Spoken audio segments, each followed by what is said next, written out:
आखिरकार सीरिया में बशर अल असद के रिजीम का एंड हो गया है। अब ये कहना कि ये अच्छी खबर है या बुरी, ये तो वक्त ही बताएगा। सीरिया के कैपिटल दमस्कस में इस वक्त सब कुछ उलट पुलट का शिकार है। नहीं समझ आ रहा कि कौन किसको कंट्रोल कर रहा है, लेकिन एक बात साफ है, इसका सबसे बड़ा फायदा इसराइल को हुआ है और ये शायद इसराइल के ग्रेटर इसराइल बनने की तरफ एक और कदम साबित हुआ है। नेतन्याहू ने सीरिया के क्राइसिस को अपने फायदे के लिए इस्तेमाल किया है। सीरिया के गोलन हाइट्स रीजन को इसराइल ने 1967 में इलीगली एनेक्स कर लिया था। अब नेतन्याहू ने इस अपॉर्चुनिटी को अपने स्ट्रेटेजिक एडवांटेज में यूज करने की कोशिश की है। नेतन्याहू ने पब्लिकली डिक्लेयर किया है कि सीरिया की इनस्टेबिलिटी के बाद इसराइल को गोलन हाइट्स में अपना कंट्रोल और बढ़ाना चाहिए और ये बात उसने सीरिया की गवर्नमेंट गिरने के अगले ही दिन गोलन हाइट्स पर जाकर की थी। 1974 में सीरिया की हुकूमत के साथ इसराइल का मुआहदा हुआ था कि ये रीजन न्यूट्रल रहेगा और इसराइल यहाँ कब्जा नहीं करेगा। ये रीजन स्ट्रेटेजिकली इसराइल के लिए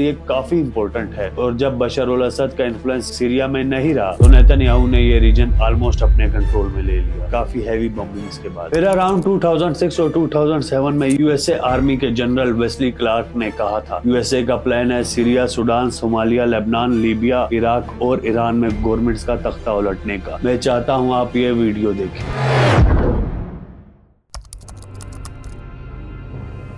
अब अगर देखा जाए पिछले कुछ सालों में इन सब कंट्रीज में यहाँ तो गवर्नमेंट टॉपल हुई है, यहाँ बहुत शदीद किस्म के सिविल वार स्टार्ट हुए हैं। पीछे रह गया ईरान, तो वो इस टाइम डायरेक्टली इसराइल से कन्फ्रंट कर रहा है, पर वो जीतेगा या नहीं इसकी बात मैंने इस वीडियो में की है, आप लोग देख सकते हैं। अब बहुत लोग यही समझ रहे होंगे कि ये सब तो यूएसए ने किया है और वहाँ बशर अल असद और बाकी फैक्टर्स का कोई कसूर नहीं, पर ऐसा नहीं है। असद का मेजोरिटी को रूल करना, ईरान रशिया की प्रॉक्सी, तुर्की यूएसए के इंटरेस्ट, अरब स्प्रिंग और लोगों का सिविल वार में शामिल होने जैसे फैक्टर्स भी अपनी जगह बहुत वैलिड है। कहीं भी यूएसए या कोई भी मुल्क ऐसे आराम से गवर्नमेंट टॉपल नहीं कर सकता जब तक वहाँ खुद कुछ खामियां ना हो। इस बात को समझने के लिए हमें देखना होगा आखिर सीरिया में क्या चलता रहा है और अब क्या हो रहा है। बशर अल असद की गवर्नमेंट को HTS हयात तहरीर अल शाम के मिलिटेंट्स ने गिरा दिया है। ये वही मिलिटेंट्स हैं जो पहले एक्सट्रीमिस्ट ऑर्गेनाइजेशन की लिस्ट में आते थे, लेकिन अब जब इन्होंने असद की गवर्नमेंट को गिराया है तो ये वर्ल्ड स्टेज पर एक नई पावर प्लेयर के रूप में उभर कर आए हैं। बशर अल असद जो कि सीरिया के प्रेसिडेंट थे, खुद अपने मुल्क से भागकर रशिया में छुप गए हैं। जब एक प्रेसिडेंट खुद अपनी कंट्री छोड़कर भाग जाता है तो उस मुल्क की कंडीशन का आप आसानी से अंदाजा लगा सकते हैं। ये बात बिल्कुल वैसे ही है जैसे हमने लीबिया और इराक में देखा था। असद रजीम का गिरना सिर्फ सीरिया का इशू नहीं है, ये पूरे मिडल ईस्ट की स्टेबिलिटी को इम्पैक्ट करेगा। रशिया ने कंफर्म किया है कि बशर अल असद सेफ हैं, लेकिन अब सीरिया का फ्यूचर बिल्कुल क्लियर नहीं है। बशर अल असद की गवर्नमेंट एक दिन में नहीं गिरी, इसके पीछे बहुत लंबी कहानी है। 20th सेंचुरी में वर्ल्ड वार 1 के बाद सीरिया फ्रेंच मैंडेट के अंडर आ गया। फ्रेंच रूल के खिलाफ काफी रेजिस्टेंस देखने को मिली और 1946 में सीरिया एक इंडिपेंडेंट रिपब्लिक बन गया, लेकिन उसके बाद पॉलिटिकल इनस्टेबिलिटी और मिलिट्री कू ने सीरिया को वीक कर दिया। लेकिन खूनरेजी की असल शुरुआत अरब स्प्रिंग आने से हुई थी। 2011 में अरब स्प्रिंग की शुरुआत के साथ ही सीरिया में प्रोटेस्ट शुरू हुए। ये प्रोटेस्ट इनिशियली पीसफुल थे और लोग बशर अल असद की अथॉरिटेरियन गवर्नमेंट के अगेंस्ट फ्रीडम और डेमोक्रेसी की डिमांड कर रहे थे। असद की गवर्नमेंट ने इन प्रोटेस्ट को बहुत बुरे तरीके से कुचला और उन्हें जेलों में बंद कर दिया। सोशल मीडिया पर अब ऐसे जेल्स दिखाए जा रहे हैं जहां ऑक्सीजन की कमी और धूप का भी बिल्कुल ना आना शामिल है। इन्हीं वजूहात की वजह से इनकलाब को और ताकत मिली और सिविल वार शुरू हो गई। इसके अलावा बशर अल असद जो अलावाइट शिया माइनॉरिटी से बिलोंग करते हैं ने अपने रूल को मेजॉरिटी सुन्नी पॉपुलेशन के ऊपर इम्पोज किया था। अलावाइट्स जो सीरिया के पॉपुलेशन के सिर्फ 10 से 15% है, असद के सपोर्टर्स हैं। मतलब एक मुल्क की 15% पॉपुलेशन ने 85% लोगों पर रूल किया। आर्मी और इंटेलिजेंस एजेंसीज में अलावाइट्स को टॉप पोजीशंस दी गई, जिसकी वजह से असद के लिए अपना कंट्रोल मेंटेन करना रिलेटिवली इजी हुआ। लेकिन सुन्नी मेजॉरिटी के साथ इनका कॉन्फ्लिक्ट कंटिन्यूअसली सिविल वार को बढ़ाता रहा। असद रजीम ने रशिया और ईरान जैसे अलायंस को यूज करके अपनी पोजीशन को काफी स्ट्रांग रखा। पॉलिटिकली अगर बात करें तो ये सिर्फ असद के जुल्म और अरब स्प्रिंग की कहानी भी नहीं, बल्कि सीरिया में मेजर प्लेयर्स इन्वॉल्व रहे हैं, जैसे कि यूनाइटेड स्टेट्स, रशिया, तुर्की और ईरान। यूएसए ने इनिशियली मॉडरेट बागियों को सपोर्ट किया जो असद के अगेंस्ट लड़ रहे थे, लेकिन आहिस्ता आहिस्ता ये कॉन्फ्लिक्ट कॉम्प्लेक्स होता गया। यूएस ने सीरिया में ISIS के खिलाफ एयर स्ट्राइक्स भी की, लेकिन असद रजीम के खिलाफ भी इनडायरेक्ट इनडायरेक्टली काफी स्टेप्स लेता रहा। यूएस का प्राइमरीली मोटिव था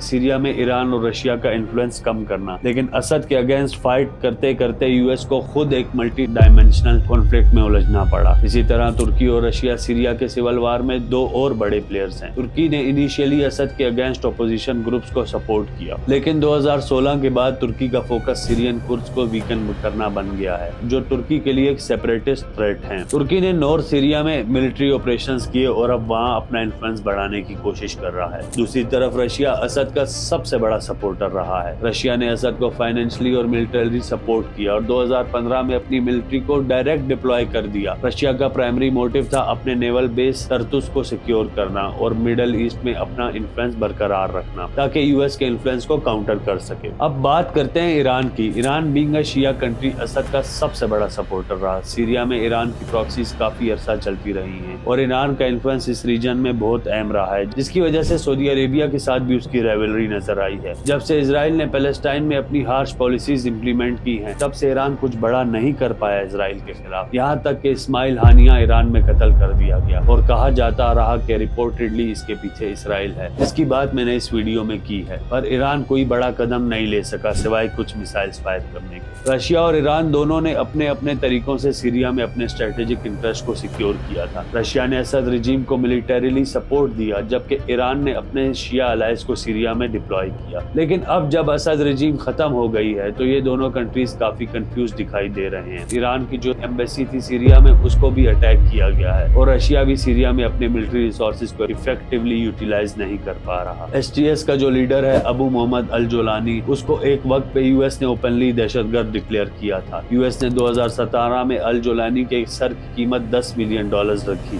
लेकिन अब जब उसने असद को टॉपल कर दिया है, तो ये फिगर यूएस के लिए एक स्ट्रेटेजिक पार्टनर बनता नजर आ रहा है और इसे बहुत से न्यूज पोर्टल रेबल लीडर कहकर पुकार रहे हैं। आल्डो ट्रंप ने कहा है कि उसका कोई ताल्लुक नहीं सीरिया के कॉन्फ्लिक्ट में, लेकिन अगर देखा जाए असद की गवर्नमेंट गिरने का सबसे ज्यादा फायदा इसराइल और यूएसए को ही होता है। अगर सीरिया के फ्यूचर को देखें तो एक्सपर्ट्स का कहना है कि ये कंट्री अब टुकड़ों में टूट सकती है। डिफरेंट ग्रुप्स का कंट्रोल डिफरेंट रीजन्स पर होगा, जैसे कि नॉर्दर्न सीरिया में तुर्की का इन्फ्लुएंस होगा, जबकि साउदर्न सीरिया में इजराइल अपना स्ट्रेटेजिक पोजीशन को सिक्योर करेगा, जो काफी हद तक कर भी लिया है। रशिया जो एक वक्त पे सीरिया में मेजर प्लेयर था, अब यूक्रेन वार में उलझा हुआ है। इसका फायदा यूएसए और इसराइल जैसी कंट्रीज को हो रहा है, जो सीरिया में अपना इन्फ्लुएंस बढ़ाने के लिए रेडी हैं। ये फ्रेगमेंटेशन एक लॉन्ग टर्म चैलेंज बन सकता है, जो रीजन की स्टेबिलिटी को और भी इम्पैक्ट करेगा। अब फ्यूचर में क्या होगा ये तो वक्त ही बताएगा, लेकिन यहाँ तुर्की को भी बहुत फायदा होता है और तुर्की तो रिपोर्टेडली कहा जा रहा है कि न्यू ऑटोमनिज्म की तरफ जा रहा है। ये कुछ थ्योरीज हैं जिसकी बात मैंने इस वीडियो में की।